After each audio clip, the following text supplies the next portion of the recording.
heart of where innovation, money, and power collide in Silicon Valley and beyond. This is Bloomberg Technology with Caroline Hyde and Ed Ludlow.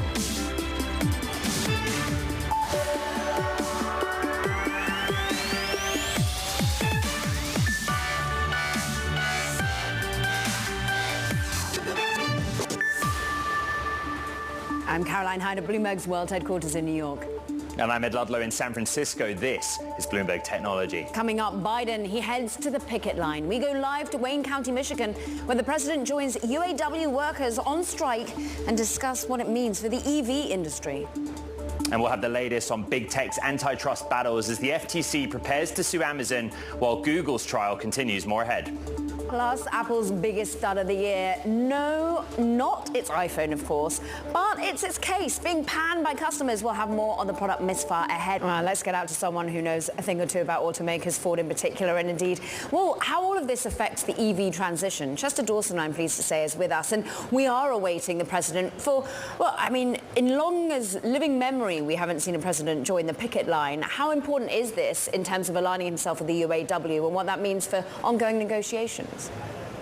Well, that remains unclear. I mean, it's something that Biden is doing at the invitation of UAW head Shawn Fain, and he's clearly, casting his lot with labor. We've seen a summer of a lot of labor unrest and activity, and it does feel like labor is a bit on the upswing, and this is clearly something the president feels, kind of dovetails with his message about better wages for workers.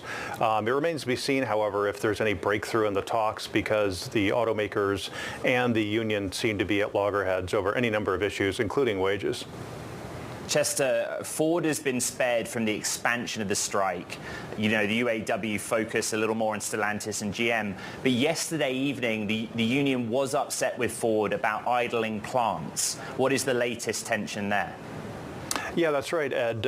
Ford had said that it's going to hit the pause button on an expected expansion of its electric vehicle, production capacity at a new plant that was to be built in Western Michigan with some key support from a leading Chinese battery maker, CATL. So the reasoning for that is a little unclear, but it comes at a very delicate time with these UAW talks.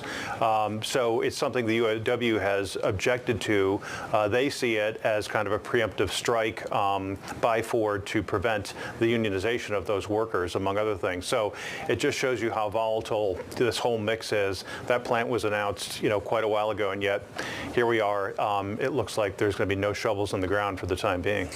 Ultimately, this is all a sort of precarious balancing act, not only for corporate America, but also for the administration trying to push companies to invest in a transition at the same time as having to share what have been some decent profits with workers as well. Just what's the investor reaction been like? Have they been okay with the idea that basically for the short term, maybe these automakers do need to realign where some of the money goes?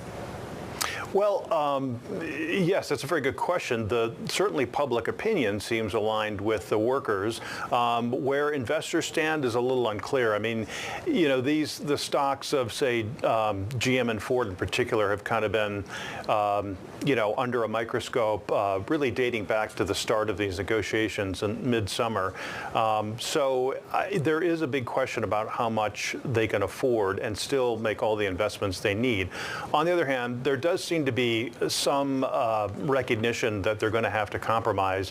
Maybe they give in on things like no more share buybacks. I mean, that certainly seems to be something that investors might be okay with. The dividend, that's another matter.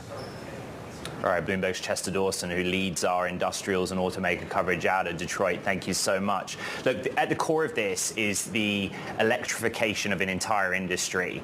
And what we're talking about is where the money should go. Joining us now is Arkady Sosinov, founder and CEO at FreeWire Technologies, a charging infrastructure company, energy solutions company. And the union's argument is that lots of public money is going into the infrastructure. It's going into the production capacity, but the labor's not going with it. Your argument is that those jobs on the assembly line can be reallocated to your industry, for an example. That's right. I think this is going to be a redistribution of jobs. It's clear that the number of labor that it takes to produce an electric vehicle is 40% lower than that of a combustion vehicle. Jim Farley has said this. But the fact of the matter is, if you look at the industry today, 3 years ago, we had 2 battery manufacturing plants across the U.S. Today, we have 30 either live or plan to go live over the next 4 years. By the end of the decade, we'll have 20 times the battery manufacturing capacity that we did in this country at the start of the decade. The fact is, the redistribution of jobs will happen. It won't impact everyone the same way, but going from jobs that pay today $18 to $32 an hour to jobs that will invariably pay more in the battery manufacturing sector, that's fundamentally what's happening. And the UAW strike against the automobile OEMs is not fundamentally about their employees or their labor. It's fundamentally about the UAW, because they will not be there to support battery manufacturing as well as chip and semiconductor production. You have hundreds of fast chargers here in North America. You're active in Europe as well. Are you in a position where you're like, okay, the money's coming from the Inflation Reduction Act. Are you in a position to offer jobs to those that are currently working on the assembly line and are worried about their future? We have jobs that are available for UAW workers today that are displaced, but the fact of the matter is we won't be able to take all of the demands that these OEMs have to give up. So there are hundreds of companies in the space, from battery manufacturing to charger technologies, that are absorbing many of these jobs. And similar to what happened in the transition from fuels to solar, a lot of the jobs went into the solar industry, high-paying, distributed, dispersed jobs that are seeing great results right now. Arkady, it's interesting you bring up solar. Solar is another industry that was highly dependent on China, really. And you're seeing that same issue here at play with battery making here in the United States. We're just hearing from Chester Dawson about Ford being blasted by the UAW itself at the moment for putting on ice that $3.5 billion battery plant because it was going to be working with CATL. How much are you having to get supply chain from China? How much do you think jobs in the US are dependent on an ongoing, somewhat friendly relationship? That's right, Carolyn. I think there is a concern that some of the battery production and as well as chips and semiconductors, charging infrastructure will come from the Chinese market. But unlike solar, I think the Biden administration has taken a good look at that ahead of the blossoming of this industry. We've already put certain tariffs in place on battery cells coming in from China, and we've incentivized U.S. domestic manufacturing of chips, semiconductors, charging infrastructure, and batteries all across. That is, so we expect this market to play out a little bit differently than it did in the solar industry. FreeWire, particularly because of the incentives that are in place, we've transitioned all production out of China. In fact, we only have one single supplier left from China for a small, inconsequential part. The vast majority of our other suppliers are coming from the U.S. and European markets. And more broadly, therefore, you have seen incentives with which to do this. Can the industry eventually be standing on its own 2 feet without the necessary sort of help with an IRA, or indeed ensuring that, well, you're getting the right labor at the right time without the incentive process there? Yes, I think so. And you can see that corollary happening in Europe. Whereas in the U.S., we use the carrot via the incentives. In Europe, they really use the stick and said, by 2030, you're unable to drive electric, or you're going to pay 25 pounds by going into the city of London unless you have an electric vehicle. And the business model there works. You can see that as adoption ramps up in the U.S., 7% of all new vehicles sold last quarter were fully electric in the U.S. 25% of new vehicles sold in California were fully electric. As adoption happens, the business models start to turn and work. So I am encouraged to see that while we do need incentives to get through the next 2 to 3 years, while adoption is still low, we won't need them by the end of the decade. What's your assessment, Arkady, of the lasting or near-term impact of this? You're hopeful, of course, that more people buy electric vehicles and use your chargers. But do you see that this temporary halt talks between the UAW and the OEMs is going to impact production for the next year, 18 months, and therefore the availability of EV models right now? That's right, but I think a lot of that demand will shift to Tesla, frankly speaking. They're still one of the largest adopters, still one of the largest producers of electric vehicles. This is only going to solidify their market dominance. And so while we will see fewer makes and models of vehicles from the traditional big 3 OEMs, there's still plenty of supply and capacity available for consumers to pick up. Well, we're going to be combining all of those stories with a discussion on Tesla's effect, well, with EU subsidies as well. Arkady Sosnov, absolutely great to speak with you. Thank you. Freewire Technologies on all things UAW here in the US. Meanwhile, speaking of strikes, look, voice actors, performers who work in video games, they voted to authorize a strike ahead of their contract negotiations this week. Like the SAG-AFTRA strikes, the concern for video game makers involves how artificial intelligence can be used to recreate the actors' voices and images. At the moment, the vote only authorizes a strike, and we're going to be bringing you any updates as to whether they actually action on that authorization, Ed. All right, coming up, we're going to go from what's happening on the ground with strikes to what's happening in Capitol Hill, Amazon versus the FTC. We'll talk about the impact of the FTC's lawsuit on the future of Amazon, but also big tech antitrust at large. That's coming up next. This is Bloomberg Technology.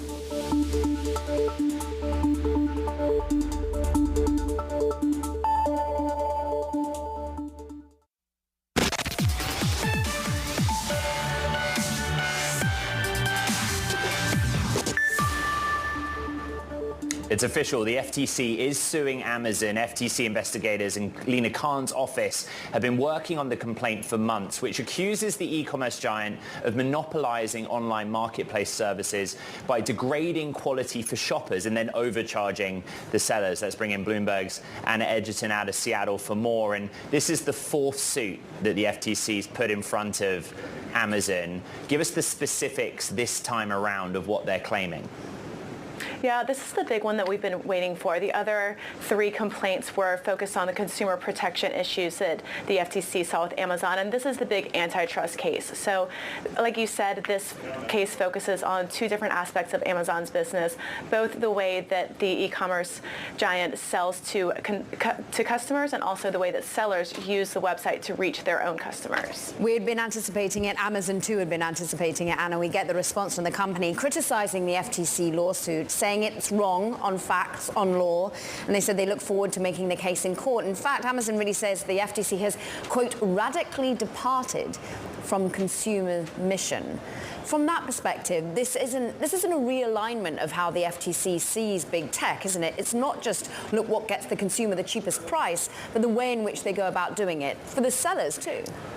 That's absolutely right, and that's one reason why this case is so interesting. You know, Lina Khan, the chair of the FTC, as a law student at Yale, wrote her most famous law review paper about Amazon's business practices and why current antitrust law is inadequate to address that kind of anti-competitive measure. And this case is really going to be the test of some of those theories, whether or not you can fit a different kind of business like Amazon that didn't exist back when our current antitrust statutes were written a century ago, whether you can fit that kind of case into current antitrust law. So this will be a really important case both to test Lina Khan's legal theory and also Amazon's defense.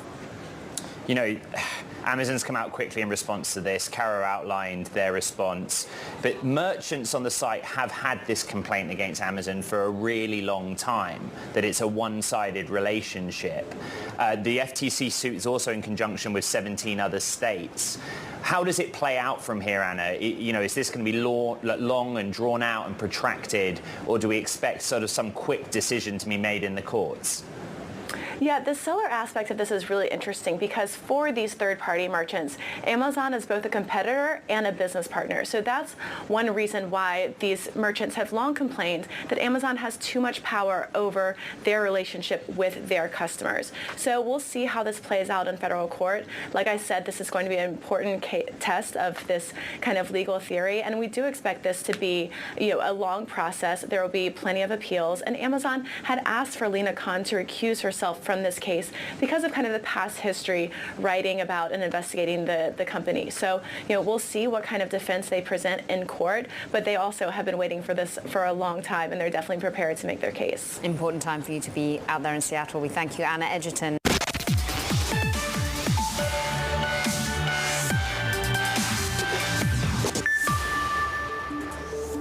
SEC Chair Gary Gensler appearing before the House Financial Services Committee tomorrow to testify about regulation of the crypto industry. a conversation that has been ongoing for a little while now. Joining us in the program, Bloomberg Sonali Basak, but also Kara Calvert, Coinbase head of U.S. policy. Sonali, take it away.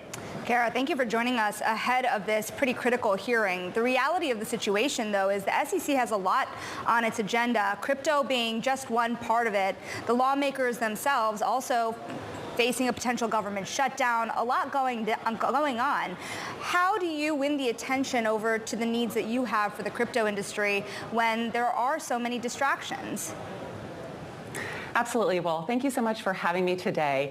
It's a really pivotal moment here in Washington, and I think how we are doing this is we are bringing the faces, the voices, the Americans who own and care about crypto, and they are coming to Washington for the first ever Stand with Crypto Day tomorrow. So we have more than 50 companies representing more than thousands and thousands of jobs across the United States. They are coming to meet with their members of Congress to talk about why they care about crypto policy. And that is historic. And it just so happens that it's on the exact same day that Chairman Gensler is testifying in front of the House Financial Services Committee. Well, what does this mean for the constituents that you're bringing down to Washington? When they're having conversations with lawmakers, are they mostly preparing those lawmakers to grill Gary Gensler tomorrow, or are they trying to win back lawmakers that are not yet on their side? I think they're trying to educate, but I think it's also really trying to help people understand why crypto matters to the 52 million Americans who own it today in the United States. And that is something that there are so many lawmakers that understand why crypto is important, but there are a few outliers, and there are some that are saying, including Mr. Gensler, that this industry is rife with corruption and fraud. And these folks are coming to Washington today to say, this is my job you're talking about, my family, my economic situation, your state, that really needs to consider how this industry as a whole is influencing the country, is influencing the future of the country and innovation. Kara, I appreciate the education argument. What is the end goal, though? Is it sort of specific oversight from a legislation perspective that you're looking for at the end of the road? Absolutely. I think Congress has an opportunity to pass legislation that will create a comprehensive framework for crypto. It's what Americans are asking for. It's about consumer protection. It's about enabling innovation and really about U.S. competitiveness as a whole. And so what we're here to talk about, both as Coinbase and I think from the rest of the founders, as we've had discussions across the country, they want to see legislation, whether it's the Financial Innovation and Technology Act for the 21st century, if it's the stablecoin bill that has been worked on in a bipartisan fashion over the course of the last year to 18 months, there is legislation on the table that I think Congress really needs to consider and vote to pass. A vote in November for this legislation is a vote for consumer protection and for Americans who want to own and use crypto. A vote against this legislation is really a vote against the future, innovation, jobs, economics. Yes. That is what is going to carry a lot of these members through 2024. Kara, a few weeks ago, the Ripple co-founder Chris Larsen joined me on the program, and he said that above Gary Gensler at the administration level, the Biden administration has chosen to drive the crypto and blockchain industries offshore. Is that a position that Coinbase shares? It is certainly having an impact, yes. There have been studies done where 2% of developers are going overseas. That means 1 million jobs by 2030. And if you think about technology, I've been working in technology for 20 years. You see startups, they have knock-on effects, 4 to 6 jobs per small startup. That means 4 to 6 million jobs that are going overseas by 2030. So yes, it's having a very real impact where unelected bureaucrats are making decisions that I think Americans really rely on elected officials to do. And so I think the administration and others really need to think carefully about how they proceed in the next 6 to 18 months. There's a lot at stake from Coinbase, obviously, as well, when you think about your own suit when it comes to the SEC. What are you most looking for Congress to tackle first? You have now a new stake in Circle, so that puts stablecoins on the table more dramatically. And there's also the staking issue. What do you prioritize? All of it. Honestly, I think the comprehensive nature of the legislation is really important because at this point, digital assets is not a one-size-fit-all ecosystem. We have commodities, we have stable coins, and then we have what is, I think, a fledgling industry right now with digital asset securities because there's no pathway to registration for the SEC. So we really need a comprehensive approach. So by that nature, we're really pushing for pieces of legislation in all three of those areas. All right, Cara Calvert, Coinbase head of U.S. policy, and of course our own Shonali Basak.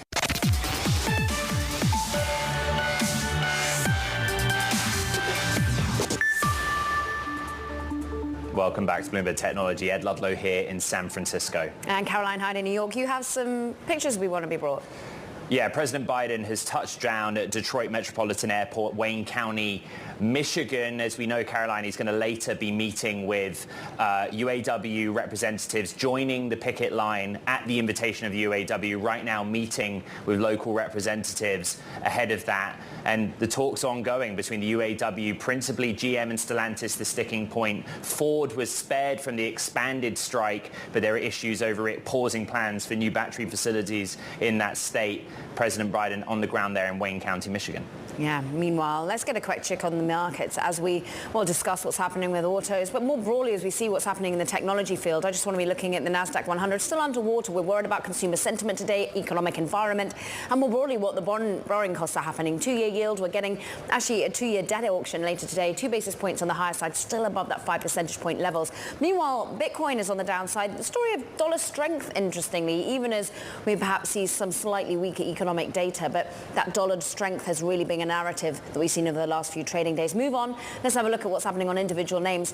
I bring you T-Mobile. It's one of the key outperformers from a point perspective. We're up 0.8%. They're fighting Dish in court. They want new airwaves to be sold. In particular, there seems to be a delay on the $3.5 billion of airwaves purchase that Dish is going to be doing from T-Mobile. I'm looking at Amazon on the downside, as we know the FTC making clear its intentions and deciding to, of course, lay the focus on competition when it comes to Amazon today. We see the same with Alphabet. And of course, we understand that Eddie Q is going to be giving evidence over the Google trial as well today. Let's get back to Capitol Hill, where Apple is testifying at the Google antitrust trial to defend what is a lucrative deal that made Google's search engine, we understand, the default option on the iPhone.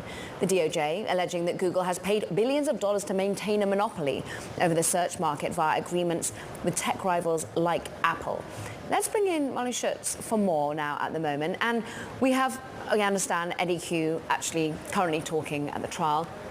The argument being that, well, he just says it's a better product, and that's why they've taken payment and made it the default search. Yeah, basically what he's saying is, look, if we at Apple could have made a better product, we would have done it ourselves. Like they do compete with Google on other products like Maps and on iPhone software. So Apple's saying we are happy to use Google as a default because it's clearly a better product. Can you outline just how many billions Google is paying? Because is this just, oh yes, here, have 8 billion or so, or is this actually take a percentage of our advertising revenue, and that's actually something that's happening with the competitors too? So these are being kept as confidential numbers, but what we do know from some of the early court proceedings was that by 2020, Google was paying Apple $4 to $7 billion for these agreements, and overall they get about $10 billion annually in these to be the default on web and phone browsers. So it is a significant chunk for them, and then clearly companies like Apple, they get a cut of the revenue that is generated in those search results. Molly, good to see you. If you're coming to this story cold, you'd be a bit confused, right? Okay, this is about Google. It's decision by Apple to use Google search, but there's a much broader Google antitrust story. What are the other battles that Alphabet, the parent of Google, faces? Well, the main battle really is about search. Obviously, for right now, we're talking about search and Apple because of Apple's iPhone, but obviously, search and Google search is available on web browsers and on Android phones and on lots of other, products as well. And it's not illegal for them to be dominant or even to have a monopoly. But the problem is, and what the DOJ is looking at, is whether, what kinds of agreements did they strike to maintain that monopoly, and did they harm their competitors like Microsoft's Bing and DuckDuckGo that have been big complainants in this case? Did they harm them in the process?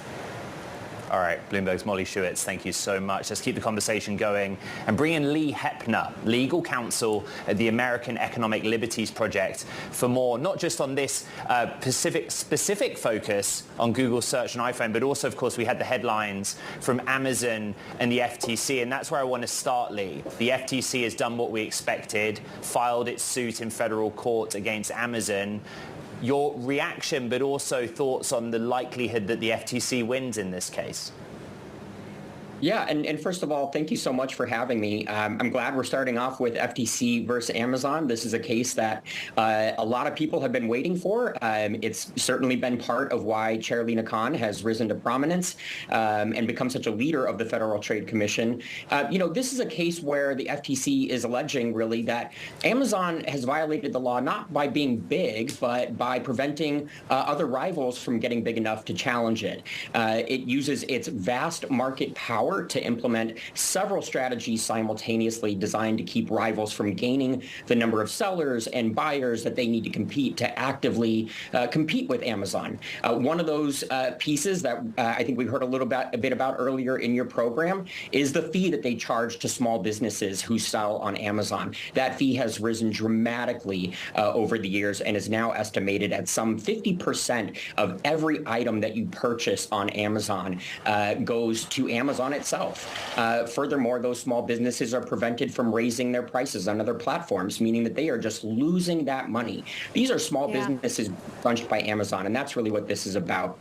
These are, though, also perhaps beneficial for consumers in some way if they're keeping prices lower. That's what we've heard Amazon articulate, in particular their lawyer coming out and saying, look, this could mean fewer products, this could mean higher prices, and ultimately Amazon claims the FTC has radically departed from consumer-focused mission.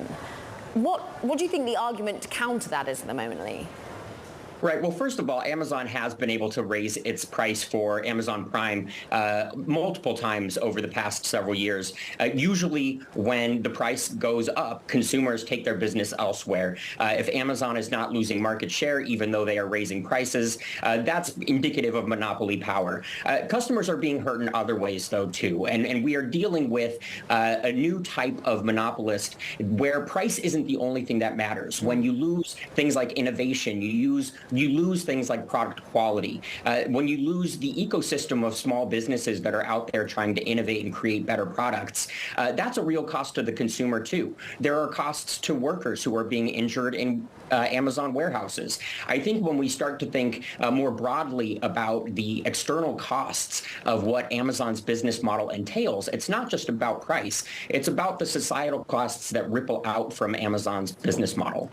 And let's therefore tie together what we were just discussing when it comes to Google and Apple trying to vindicate the payments that it takes to keep it as its key search. But the argument goes is that, look, with Google as a pretty dominant force, but a good dominant force in terms of actually user interaction with search, but ultimately it's stifling innovation because it hasn't allowed the others, the competitors such as Bing and DuckDuckGo, to be able to access the data needed to become a better product. How much has search lost out because of that, do you think? Yeah, it's a relevant comparison. I mean, Google is a free product. People intuitively like Google search. I think the problem is compared to what? There's no real credible alternative to Google search. They command 90% of this market. And we're learning today with Eddie Q on the stand, your last speaker spoke a little bit about what he was going to be testifying to, really the way that Google is able to degrade privacy protections and to scrape information about users of Google search. So anybody who thinks that Google is providing a truly free product is mistaken. They are gathering information from you and selling it to advertisers who they are then abusing on the other side of the market. So Google is a really apt comparison of something that appears free but really has a lot of costs. And we're learning about those details in this trial right now. When we had the Microsoft Activision deal, there were all kinds of questions posed that had the FTC won, Lina Khan would go after many other tech companies and she would have momentum. In the end, Activision and Microsoft were able to proceed in this jurisdiction. There was a feeling that Lina Khan was picking battles that she couldn't win, and yet they're proceeding with this federal case against Amazon. I say all of that to ask you, How strong is this FTC as a regulator? How much likelihood does it have of being successful in the actions it's choosing to take?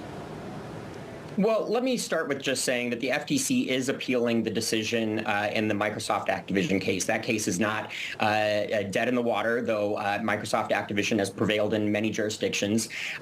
These are cases that are difficult to bring. These are antitrust laws that were crafted over a century ago to treat a different type of monopolist. They have been eroded dramatically over the 50 years to focus on things that are solely about consumer price, for instance, while completely ignoring other issues around the benefits of competition and innovation in markets and the value of small businesses and the dignity of workers.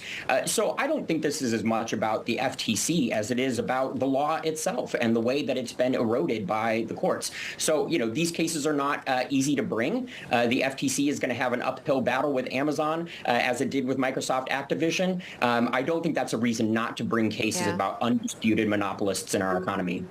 Lee, I think what's interesting, though, is we actually have got competition in the world of search, and it's ChatGPT. Suddenly, we have seen innovation of a gargantuan scale in artificial intelligence and generative AI. So is that not some sort of argument about the fact that, no, it hasn't stifled innovation, this sort of, product that everyone really likes? Well, I love this example, and we talk about this a lot, that AI is going to shake up Google search. It's going to shake up all these different parts of our economy. I think when you look at the analyses that are being conducted right now, you see that that's actually not the case. Microsoft had a lead with AI on its search engine and was not able to disrupt Google's market share at all. I think what you'll see with AI is that this new technology that is supposed to spring a new innovation is just being grafted onto the market structures of today. The monopolists are going to control the development of that technology. That's what the FTC, or that's what the case, the DOJ's case against Google search is right now, is about how AI gets to develop over the next quarter century. Is Google going to have a stranglehold on that development? Of the many actions the FTC's taken, Lee, quickly, which do you think it legally has the best chance of success? Against which company?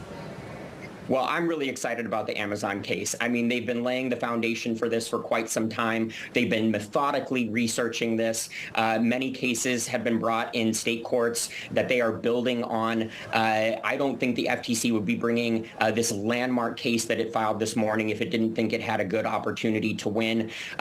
You can look at any of the other successes that the FTC has already had, though. This is actually a remarkably effective commission. Despite a couple high-profile court losses, the FTC is doing a darn good job, and I'm excited to see this Amazon case proceed. Lee Hepner, legal counsel at the American Economic Liberties Project. We thank you for your time.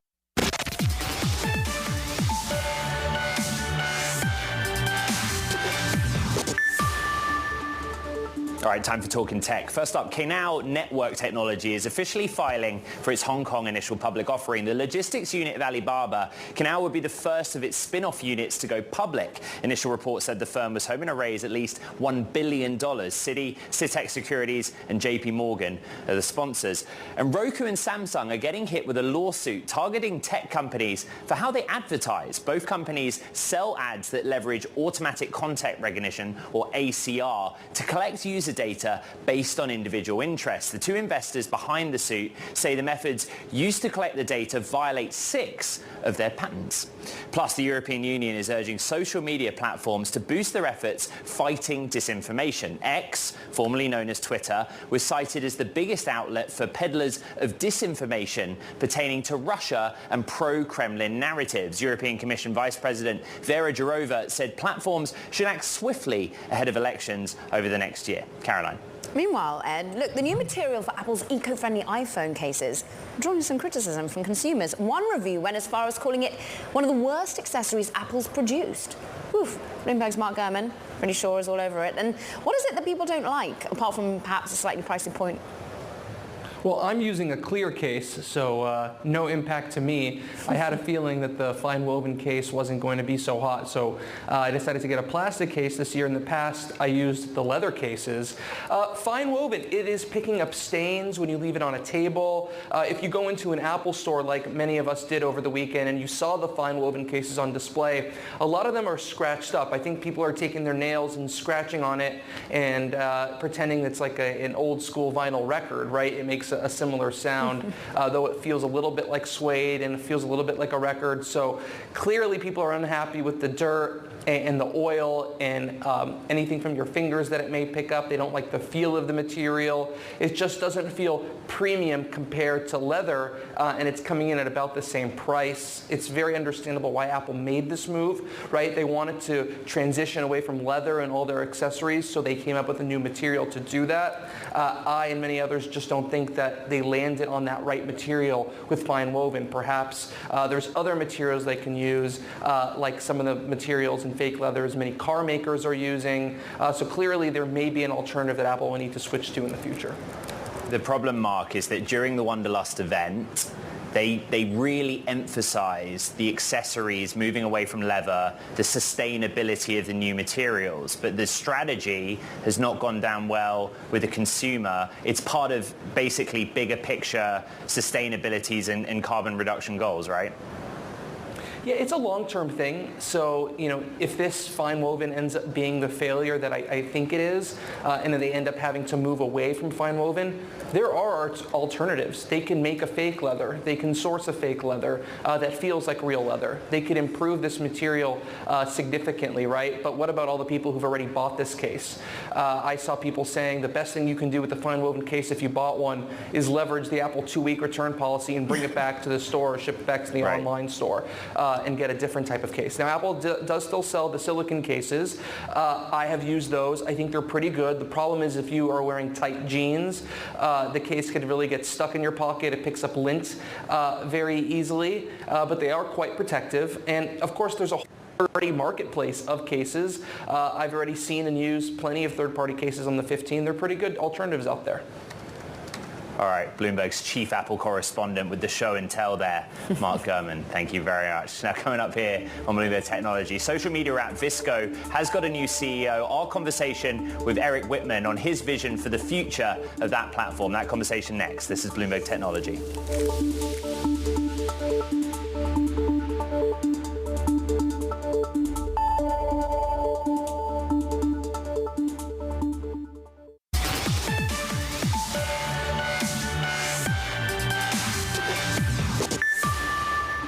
French billionaire Xavier Niel is investing 200 million euros, that's about $212 million, in, you guessed it, artificial intelligence. He wants to lure top French AI engineers back to their home country.